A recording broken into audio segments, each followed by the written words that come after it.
All right, everyone. I know you guys have been waiting eagerly for this episode to come out because I said that I'd be posting the results on my next Friday's coaching corner. And here it is. Everything detail to detail. And and all my thoughts that went into this. And if you're following on social media, I am recovering nicely, but I hope you enjoy the episode and I hope you take away a couple good nuggets from it. So take care and have an amazing day. Hey gang, before we get into this amazing episode, I have two announcements I need to remind you of. The first one is that moving from 3 episodes to 2 episodes, so Monday and Friday. And the reason being is that I got a job outside the house and I need to focus on that, but I still want to bring you amazing episodes and giving you quality guests and coaching here for you. So that's number one. Number two, we have a new YouTube channel dedicated to the podcast. So just look up Secrets from the Saddle podcast and you will find all the recent episodes there. All the older ones are still on my cycling coaching YouTube channel, so you can always find them there until I slowly move them over. And lastly, one thing, we're on Buy Me a Coffee, so go check us out there. So enjoy the podcast with. All right, friends, what's up? Sylvie here of Secrets from the Saddle, All Things Cycling podcast, with the wrap up from the 40K gravel event with Gravel Cup Canada that happened on Saturday, August 6th. And I know that if you were following me on Instagram, I had a bit of an interesting event race. So if you listened to last week's podcast, I talked about what happens when you're not fully organized for your event and how that can impact your event, your focus, your results. And I'm here to tell you that I wasn't off. I'm going to tell you right now. So this is a video. I'm doing it from my car. Yeah, don't worry about it. I am looking straight ahead. So if I'm not looking at you, that's why. And I just had to get this off my chest now before I forgot all about this stuff. And so last week I was talking about how I woke up late. I underestimated the length of drive. I got there with not very much time before the event started, which it actually turned out being okay, but it's not okay for me because I'm always usually there an hour to an hour and a half to 2 hours before the event to avoid any kind of stressors on me, because that's what can either make or break your event. If you show up stressed, you're already out of focus, not in the mindset of what you're going to be doing, and it doesn't usually go well from there. I can tell you right now, because I'm going to tell you right now what happened. Anyway, so I had like maybe 45 minutes to event time, so that means like getting your bike ready, warming up a little bit, which is a good idea. Glad I did that this time, because I knew that the start was like a little bit of a hill, and there's nothing worse than being cold on a hill, like your legs cold, not ready, and being dropped right there, right off the bat. So I participated in Brandon Gorman's Gravel Cup Canada, his third event out of 4, and his event episode, I was able to interview him. He's a stay-at-home dad, and this is what he does for fun. He totally takes care of his son, and his son's like a huge cyclist, and he's only like 8. It's so cute. And I met his son, and I met his father, so the granddad was saying, you know, how amazing it was to be able to ride with his son, which, you know, if you're, I'm definitely getting in front here. If you're a grandparent, you know how that feels, being healthy enough to be able to keep up with your grandchildren. Non-negotiable. It's so amazing. And it just helps you live a healthy life. Anywho, so I arrived with like 30 minutes. So first thing, bathroom. Second thing, my name wasn't on the list. So here's the thing. My name wasn't on the list, so that created a little bit of panic. That doesn't go well. It brings up your cortisol levels and your stress levels. And when that, you know, when that rises, you're just not focused. Do you know what I'm saying? So, and then I know that Brandon put my name on there because I was texting with him the day before on Friday. I said, yeah, I'm one of those last minuters, because I was talking to him and I just, time passed by. He's like, don't worry, Sylvie, I added you already. I'm like, oh yeah? Okay, thanks. I'm like, where did he add me? Because I don't want to do 120 and I don't want to do 70. And I was only just ready for 40. And anyways, it was a pretty easy add to get me on the list. And of course, I knew that if I did the 40, the odds of having like a strong field was pretty slim, because everybody who's going to compete is going to do the 70, right? They're going to come out, they're going to pay the money, and they're going to do a 70 kilometer, like, you know, instead of doing something short, which you could have done at home. But yeah, so I was bang on when we started. There was one other woman, Jordan, and you know, like when you're riding along somebody, they're always like, yeah, do this and I do that, and I fat bike, and I know she just had a baby because she was carrying her son or daughter. I'm like, so she must have been around 40, maybe late 30s, mid 30s, and you know, like I'm like 50, 51, and so, but the thing is that it was just her and I at the beginning, and then there was 2 other guys that were kind of trailing behind us.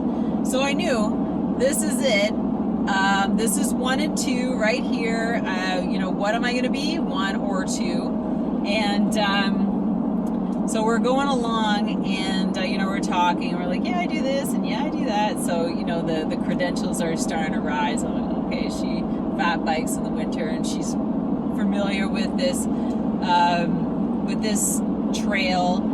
And so, you know, I'm like, okay, so she's this, she's that, she's like, you know, it's like, oh, just the other week I did 100K. I'm like, okay, so she's doing distance. And we're doing a really good pace together. And I pulled out and said, hey, you know, like, I'll pull for you. She's like, yeah, sure. And that didn't last. That lasted like about maybe 5 minutes, which I'm like, okay, so she is stronger than me. I cannot, you know, provide a good pull for her. And if you can't, then you should just sort of sit back. So I was like, okay, well, I'll just sit back, and that's fine. You can pull me, and I'll, you know, doing 130. I'll rest and just sort of ride this gravy train, which is kind of nice.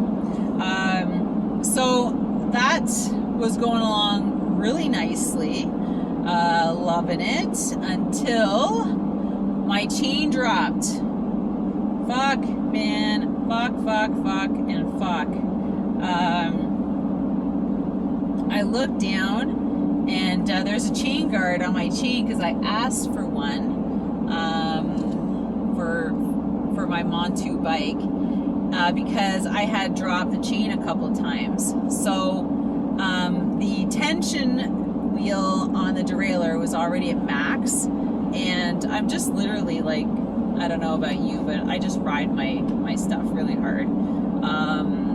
and in Gatineau Park and all sorts of things, up hills, down hills with rocks. And so, but the thing is that my chain guard gets loose. So it's another place that I have to make a mental note to always tighten, because the guard moved up and allowed my chain to pop out.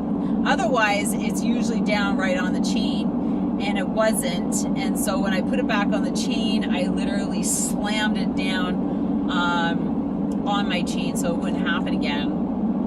But it's one of those mental notes that I need to always check that, because if you're riding a lot of and here's the thing, for all of us who ride gravel, mountain bike, is always checking those bolts, whether it's like bottle cages, your chain guard, just other things, derailleur hangers. I've had those loosen. Just do a once over like a couple times a season, just to make sure that everything is not like rattling out of place, and maybe put that Loctite on it, right? Loctite is like keeps keeps it from moving. Anywho, so lesson learned. I need to be more aware and pay attention to that. It has nothing to do with the bike. I'm glad I have it on, but I obviously notice that when it stays on, like, it needs to be adjusted and maintained on a regular basis, because I just got that on not too long ago. And so that's that. So I put it back on. The two guys that were with us, so she just kept on biking, obviously. Why would she stop? Some people would stop, but she kept on going, and we were with two guys and nobody else in sight. So I'm like, okay, well, I guess I'm gonna take second place. That's it. And I'm like, okay, I'm gonna try and catch them, because I could see them up ahead. And then this is the killer, and I know if you were on social media, you would have seen these pictures. Here's another tip, ladies. Do not wear bracelets when you ride. Okay, and I'm going to show you why. This particular bracelet, it could have been any bracelet, but this one was a silver clasp that, you tighten it around your wrist. And I wear it all the time. I will not be wearing it all the time now. It's like full of blood. But literally, further down the road, I hit like a particularly gnarly spot where there's a lot of deep potholes and very close to the side. So you really had to ride up along the side of the trail. This is a rail trail, so it's only so wide. But I looked down, and everything's rattling because I'm going over this hard section. I look down, and my bottle is about to pop out, and it's hitting my leg. So what did I do? I'll give you two guesses. I freaking took my hand off the handlebar, which was the worst thing that I could ever do. I should have just let it drop, go back and pick it up, because I lost control immediately. You need both of your hands tight, just like on the steering wheel here, on your handlebars when you're doing shit like that, and you cannot take them off. Your eyes need to be forward. You need to be putting all your resistance in from your shoulders, your chest, your abs, your back into the handlebars to hold it in place and ride it through, and then deal with whatever else, like drop bottle, whatnot. But I took my handles. I thought, like, I have time. I'll take my hand off the handlebars and tuck the bottle in. No, I freaking hit that. There's a guy coming up on my right hand side. He saw the whole freaking thing. I was there and then I was gone. I was like, it's either I was gonna bail out on the gravel or in the bush. So I went into the bush, and the thing is that I had already chewed up my back leg the weekend before, Saturday before, on my derailleur. Mountain biking is freaking bad. But my hand, so my right hand, that's the one I took off to adjust my bottle. Came up, I went to grab the handlebar, but I slipped and my forearm caught the bar and slid forward, and I could feel my bracelet like literally dig a groove into my forearm underneath. I don't know if you can see this, but I posted some other pictures on Instagram, like, you know, when it happened, when I got back, and I was like, oh my God. I immediately removed the bracelet from my arm and put it in my bag, and it didn't bleed a lot. It's still not bleeding, but a little bit. But I was wiping it on my jersey. I tore a hole in my jersey. Like, I literally took a full-on face plant into the gravel, not gravel, but like just into the woods. I know that I hit my nose, and because it hurts on the bottom piece of the cartilage closest to my lip, I know that. I felt like I literally skidded my face along whatever grassy, thank God it was like all, you know, moss and everything. And I was like, oh my God, my teeth. Because I broke my teeth decades, like a couple, like over 10 years ago, and I have fake veneers on my teeth. I'm like, oh my God, that would have devastated me. But I felt like, and my glasses, these Zizou glasses literally saved my face. Plus my helmet, I guess, I don't know. But I felt things up against them, and I don't typically wear sunglasses. Sometimes I do, sometimes I don't. In this case, I did. They're so clear. They're super amazing to wear, and they literally saved my face.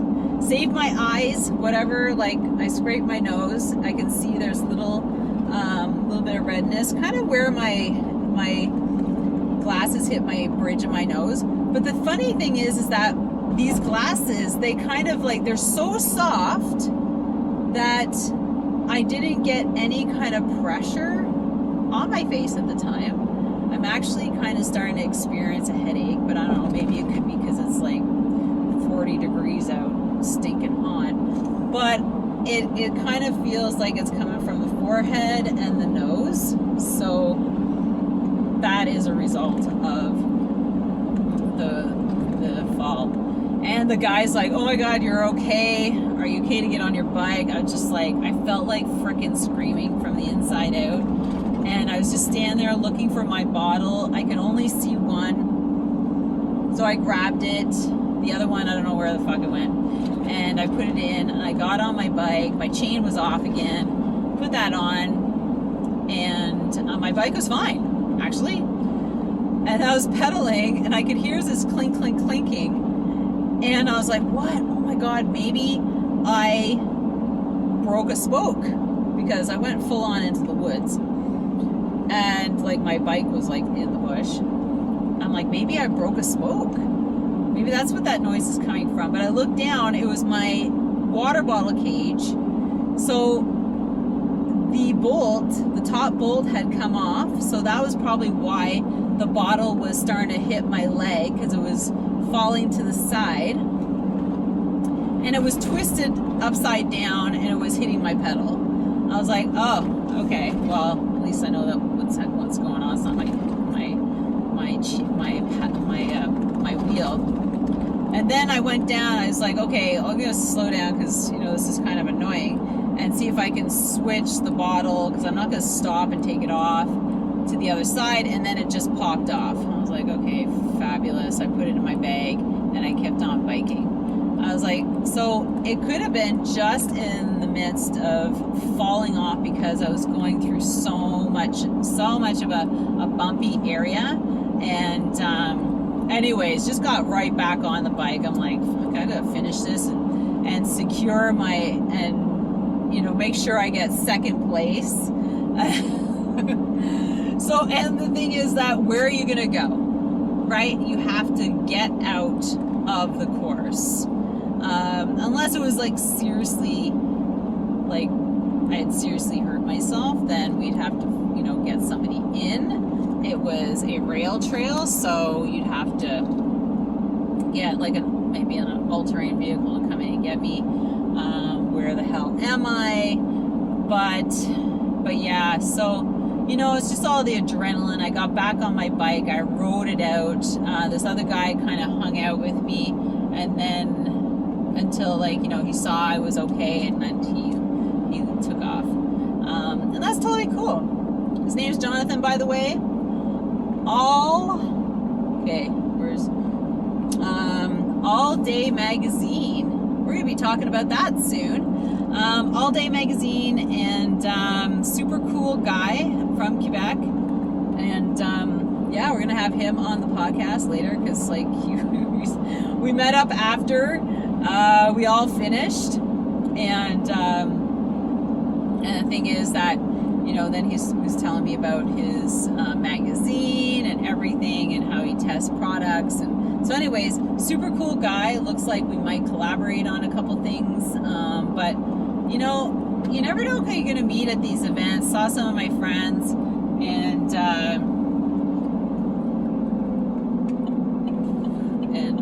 just slowing down here. And yeah, it was good, but we finished around 11:30, a little bit earlier, and they were asking everybody to wait around till 2:30 for podiums. I'm like, not in a million years.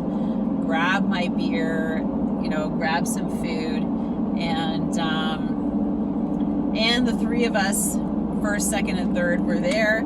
So I asked if we could get some podium pictures. So there's my second place medal, and yeah, and that was the day. But so always, it felt like it was like the universe telling me, Sylvie, you shouldn't have showed up. This will teach you. And because if you're going there and you're already, if you've got an event, you need to be serious about this. Jesus. You need to be serious about the event. Time yourself well, like with what time you're going to wake up to what time you're going to be driving, all these things, so you're not stressed, you're in a good headspace, and yeah, and then you ride out the event. So yeah, so that's like tip number one. Like, just make sure you have yourself on a schedule for your events, and follow that schedule. Don't slack around and say, yeah, I'll show up half an hour before. No. An hour to an hour and a half max, so you can sit and chill, warm up, get yourself sorted, talk to friends, blah blah blah. If you come up to a detour, then you're not stressed about being late because you got a detour. So things like that. Don't wear jewelry. There's another little takeaway from today's event. And so don't wear jewelry. Thank God I had my gloves on too. Wear glasses. Get yourself a pair of Zizou sunglasses. I can provide a link there for you, because they're amazing. Yeah, that's all I have for today. And then also, don't let accidents or crashes stop you from doing something you love. Maybe you might have to take a couple steps back and rebuild the confidence, but don't not get back on your bike.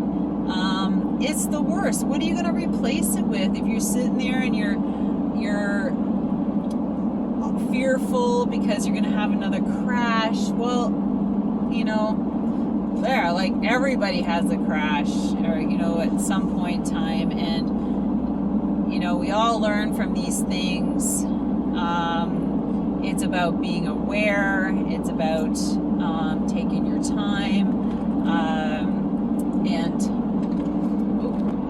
All right, so we're gonna clear it up here and because my phone is gonna overheat. So I hope you enjoyed that. Thanks for listening, and and enjoy the episodes. I know that we're down to 2 episodes a week, and it feels good for me because I'm just not stressed about, when something's stressing you, you got to address it immediately. So how are you going to deal with that stressor?